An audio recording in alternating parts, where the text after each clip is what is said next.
السلام علیکم ششم کلاس، کیسے ہیں آپ سب؟ امید کرتی ہوں کہ آپ سب خیر و عافیت سے ہوں گے۔ تو بچوں، ہمارا آج کا عنوان ہے اذان، فضیلت و اہمیت۔ سوال نمبر 1 ہے، درجہ سوالات کے مختصر جوابات تحریر کیجیے۔ نمبر 1، نبی کریم صلی اللہ علیہ وآلہ وسلم نے اذان کو اسلام کی بڑی نشانی کیوں قرار دیا ہے؟ تو اس کا جواب ہے، نبی کریم صلی اللہ علیہ وآلہ وسلم نے اذان کو اسلام کی بڑی نشانی قرار دیا ہے اس لیے کہ اذان اللہ تعالیٰ کی وحدانیت اور بڑائی کا اعلان ہے اور اسلام کی سب سے اہم عبادت یعنی نماز کا بلاوا ہے۔ سوال نمبر 2 ہے، اذان کا ترجمہ تحریر کریں۔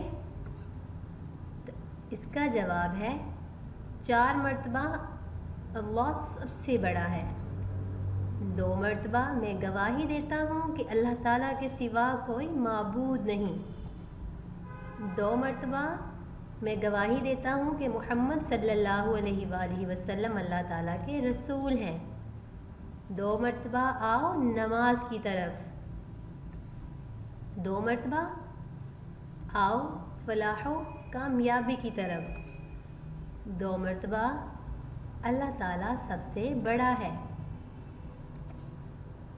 1 مرتبہ اللہ تعالیٰ کے سوا کوئی معبود نہیں۔ فجر کی اذان میں ان کلمات کا اضافہ ہوتا ہے اور ان کلمات کا ترجمہ ہے وہ ہے 2 مرتبہ نماز نیند سے بہتر ہے۔ ٹھیک ہے، جب مؤذن اذان دیتا ہے تو وہ ہمیں بلاتا ہے کہ کامیابی کی طرف آؤ، فلاح کی طرف آؤ، اور یہ بھی وہ کہتا ہے کہ الصلاۃ خیر من النوم، کہ نماز جو ہے وہ نیند سے بہتر ہے، تو اٹھ جائیے اور نماز ادا کیجیے فجر کی نماز میں۔ سوال نمبر 3 ہے، اذان سن کر ہمیں کیا کرنا چاہیے؟ تو اس کا جواب ہے، اذان سن کر ہمیں اذان کا جواب دینا چاہیے، اذان کے بعد کی دعا پڑھنی چاہیے اور تمام کام چھوڑ کر اول وقت میں نماز کی ادائیگی کا اہتمام کرنا چاہیے۔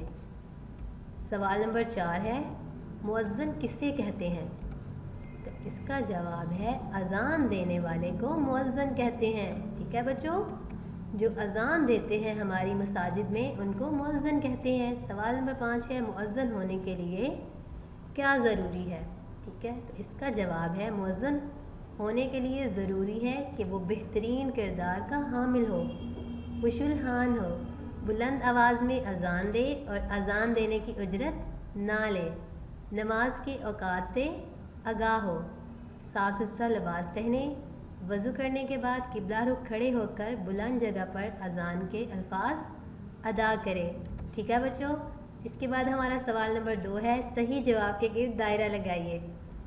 تو اب ہم صحیح جواب کے گرد دائرہ لگائیں گے۔ نمبر 1 ہے، اذان دینے کی تجویز کس نے پیش کی؟ تو اس کا جو درست جواب ہے وہ ہے حضرت عمر رضی اللہ تعالیٰ عنہ نے۔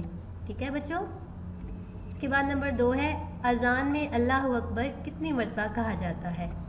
تو پیارے بچوں، آپ جانتے ہیں کہ اذان میں اللہ اکبر کتنی مرتبہ کہا جاتا ہے؟ تو اس کا درست جواب ہے 6 مرتبہ۔ ٹھیک ہے، اذان میں اللہ اکبر 6 مرتبہ کہا جاتا ہے۔ نمبر 3 ہے، اذان کی ابتدا کب ہوئی؟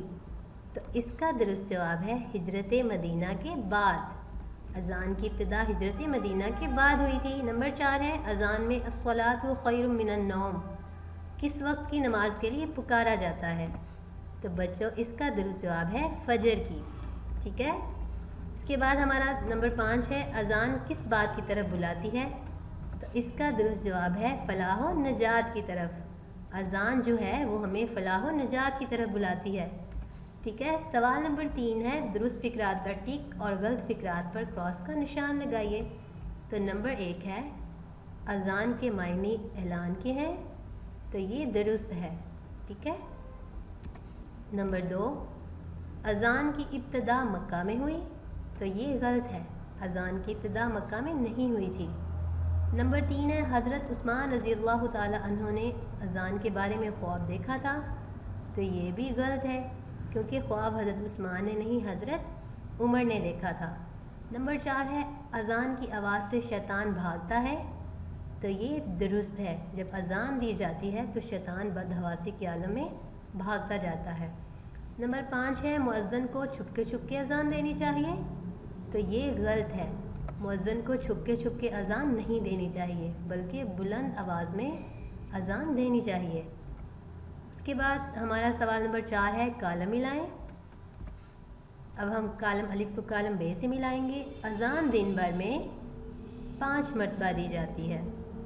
اذان مسلمانوں کو نماز کی طرف بلانے کی دعوت ہے۔ ابتدا میں نماز کے لیے بلانے کا کوئی طریقہ مقرر نہ تھا۔ اذان دینے والوں کی گردنیں قیامت کے دن سب سے بلند ہوں گی۔ اذان کامیابی کے راستے کا بلاوا ہے۔ ٹھیک ہے بچوں؟ اس کے بعد ہمارا سوال ہے خالی جگہ پر کریں۔ تو نمبر 1 ہے اذان اللہ تعالیٰ کی وحدانیت کا اعلان ہے۔ نمبر 2 بار بار اذان سننے سے ایمان تازہ رہتا ہے۔ نمبر 3 اذان کامیابی کے راستے کا بلاوا ہے۔ اور نمبر 4 ہے اذان سن کر شیطان پر خوف طاری ہو جاتا ہے۔ نمبر 5 صحابہ اکرام رضی اللہ تعالی عنہم اذان کے الفاظ بازریہ وہی بتائے گئے۔ ٹھیک ہے، صحابہ اکرام کو اذان کے الفاظ بازریہ وہی سکھائے گئے تھے۔ تو پیارے بچوں، آپ نے یہ سب بہت اچھے سے یاد کرنا ہے اور اپنا خیال رکھیے گا۔ اللہ حافظ۔